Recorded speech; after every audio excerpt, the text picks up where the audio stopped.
تو جب آئے ہمارے یہ فرشتادے بھیجے ہوئے تھے لوط کے پاس، لوط کے ہاں بڑے عمدہ شکار پہنچے ہیں، لہذا وہ سب غول کے غول اب آ رہے ہیں حضرت لوط علیہ السلام کے گھر پر چڑھائی کر رہے ہیں۔ کیا تم میں کوئی ایک آدمی بھی شریف اور کوئی ایک آدمی بھی نیک چلن نہیں رہا؟ دیکھا ان فرشتوں نے کہا، اے لوط گھبرائیں نہیں، ہم آپ کے رب کے پیغامبر ہیں، اور ابھی رات کا ایک حصہ جو باقی ہے اس میں آپ اپنے اہل کو لے کر، اپنے گھر والوں کو لے کر نکل جائیے اس بستی سے۔ یہ دو بیویاں ہیں جلیل القدر پیغمبروں کی، اور مزید ان کے اوپر ہم نے بارش برسائی پتھروں کی۔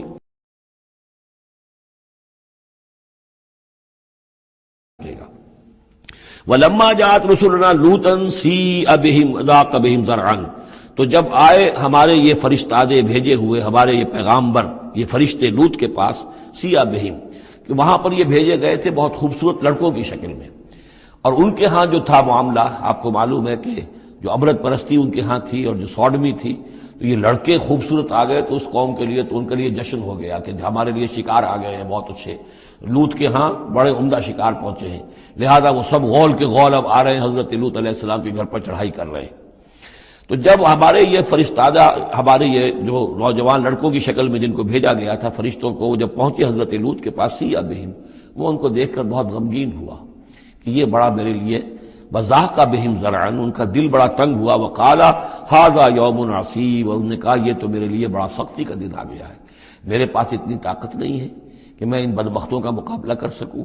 اپنے ان مہمانوں کو ان کی دست برد سے میں بچا سکوں، اور وہ لوگ جو ہیں وہ جانتے تھے جس قسم کی خبیث ان کی تباہی ہو چکی تھی کہ وہ کسی اپیل اور کسی دلیل سے بعد آنے والے نہیں ہیں، تو اس سے ان کے دل کے اندر جو ہے وہ ایک عجیب کیفیت پیدا ہوئی۔ سِیءَ بِهِمْ وَضَاقَ بِهِمْ ذَرْعًا وَقَالَ هَذَا يَوْمٌ عَصِیبٌ وَجَاءَهُ قَوْمُهُ يُهْرَعُونَ إِلَیْهِ، اور اب آئی اس کی قوم اس کے پاس والہانہ دوڑتی ہوئی، بڑے خوشی سے ناچتے ہوئے آ رہے ہیں کہ آج تو ہمارے لیے جو ہے وہ بہت ہی عمدہ شکار پہنچ گیا ہے۔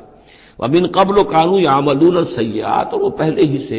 ان گندے کاموں کے اندر ملوث تھے۔ قَالَ يَا قَوْمِ هَؤُلَاءِ بَنَاتِي هُنَّ أَطْهَرُ لَكُمْ،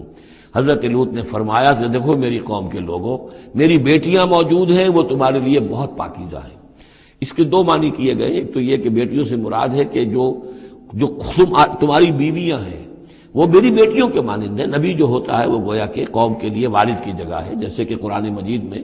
وَأَزْوَاجُهُ أُمَّهَاتُهُمْ، حضور کی تمام ازواج جو ہیں وہ پوری امت کے لیے ماؤں کے درجے میں ہیں، تو گویا کہ میری بیٹیاں ہیں، اللہ نے تمہارے لیے ان کو پیدا کیا ہے، تمہارے لیے جوڑا بنایا ہے، وہ پاک جو ہے تمہارے لیے راستہ اپنی شہوت کی کے تقاضے کو پورا کرنے کے لیے صحیح راستہ اس کو چھوڑ کر، اور یہ بھی ہو سکتا ہے کہ انہوں نے اپنی بیٹیوں ہی کو پیش کیا ہو کہ تمہیں اگر کرنا ہی ہے تو نکاح کر لو، میں اپنی بیٹیاں تمہیں نکاح میں دینے کو تیار ہوں، لیکن میرے جو یہ مہمان ہیں ان کے بارے میں مجھے رسوا نہ کرو۔ قال یا قوم هؤلاء بناتی هن اطہر لکم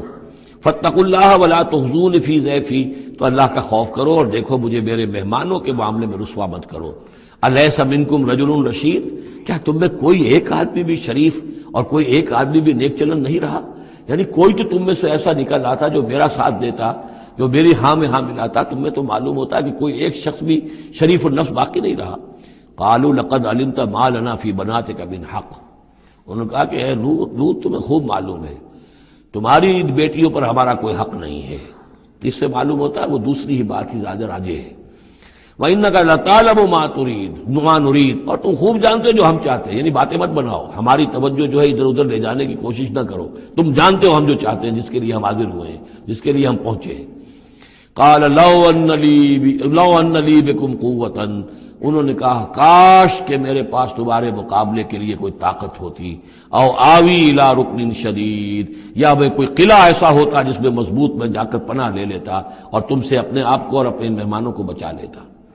یہاں ہے اصل میں حضور صلی اللہ علیہ وسلم کی ایک حدیث میں الفاظ آئے ہیں، یرحم اللہ لوطا لقد کان یاوی الی رکن شدید، اللہ تعالیٰ رحم فرمائے لوط پر، وہ ایک مضبوط قلعے میں تھے، اللہ تعالیٰ کی حفاظت تو انہیں حاصل تھی، لیکن یہ کہ اس وقت جو صورت بن گئی تھی ان کے لیے،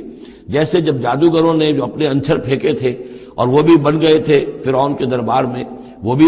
شکل اختیار کر لی تھی انہوں نے سانپوں کی، تو حضرت موسیٰ پر بھی وقتی طور پر خوف طاری ہو گیا تھا۔ تو بنائے طبع بشری خوف کا ہو جانا یہ کوئی نبوت کی عصمت کے منافی نہیں ہے۔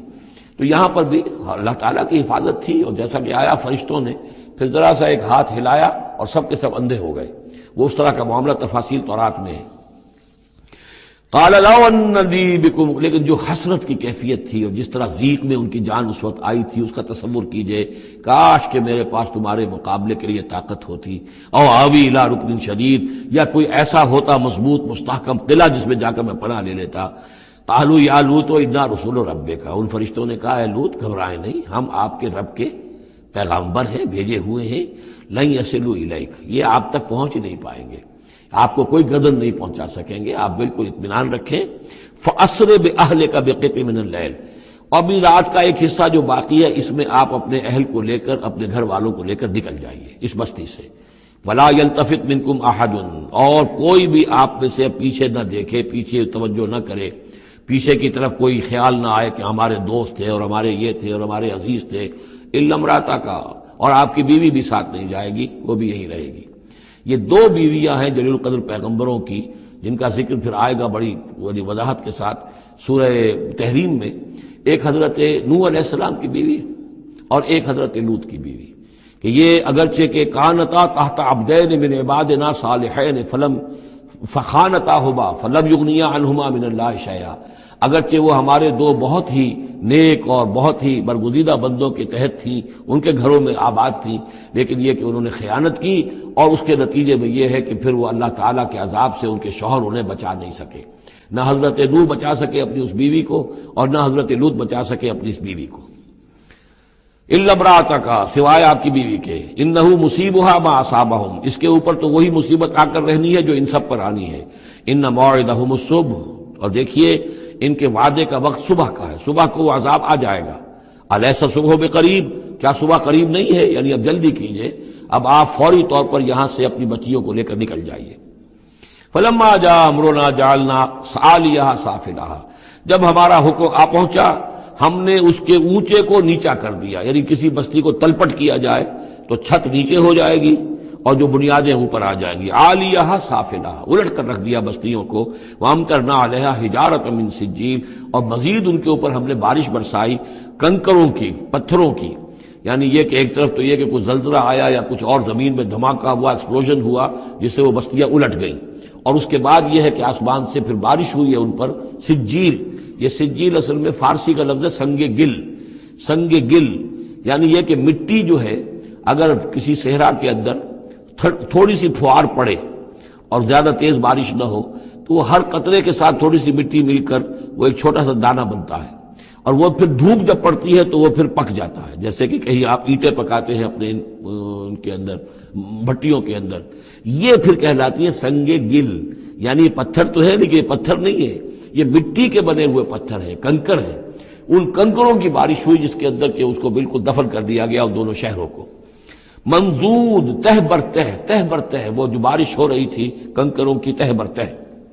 مسومۃ عند ربک، اور وہ نشان زد تھے تیرے رب کی طرف سے، یعنی ہر ایک کے لیے معلوم تھا کہ کس کو کون سا پتھر لگنا ہے اور کون سا جو شخص ہے اس کی ہلاکت کس کے ذریعے سے ہونی ہے۔ وما ہی من الظالمین ببعید، اور یہ ان ظالموں سے کچھ زیادہ دور نہیں ہے، یعنی جو مشرکین مکہ ہیں، جو قریش ہیں اور عرب کے جو مشرک ہیں، ان سے یہ بستیاں کو دور تو نہیں ہیں، اس لیے کہ یہ جب جاتے تھے فلسطین کی طرف اپنے قافلے لے کر تو یہاں سے گزرتے تھے۔ قوم سمود کا مسکن بھی ان کے راستے میں آتے تھے، قوم مدین کا علاقہ بھی ان کے راستے میں آتا تھا، پھر یہ عمورہ اور صدوم کی بستیوں کے جو ہے یہ بھی کچھ ان کے جو آثار باقی رہ گئے تھے وہ بھی آتے تھے۔